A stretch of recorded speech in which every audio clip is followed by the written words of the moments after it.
अस्सलाम वालेकुम वरहमतुल्लाहि वबरकातुहू। एक साहब फरमाते हैं कि मैं जब इंग्लैंड से पढ़कर गुजरांवाला लौटा, अगले रोज़ नाश्ते पर बाप ने पूछा, क्या पढ़ा है तुमने? मैंने कहा, अब्बा जी, मैंने मंतक का इल्म हासिल किया है। सादा लो बाप ने पूछा, एदा की फ़ायदा? मैंने जोश में आकर कहा, अब्बा जी, ये मेरे सामने जो एक अंडा पड़ा हुआ है, मैं अपने इल्म की रूह से साबित कर सकता हूँ कि ये एक नहीं बल्कि 2 अंडे हैं।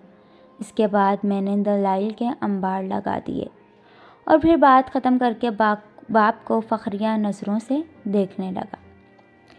तब बाप ने मेरे सामने से वो अंडा उठाकर अपने मुंह में डाल लिया और बोला, चंगा फेर है, मैं खा लेंदा वां, दो जा जड़ा तो साबित किता उथों खा ले। दूजा जड़ा तो साबित किता और तू खा ले। फ्रेंड्स, स्टोरी अच्छी लगे तो चैनल को सब्सक्राइब करें, बेल आइकन को प्रेस करें। मिलते हैं नेक्स्ट वीडियो में। अल्लाह हाफिज़।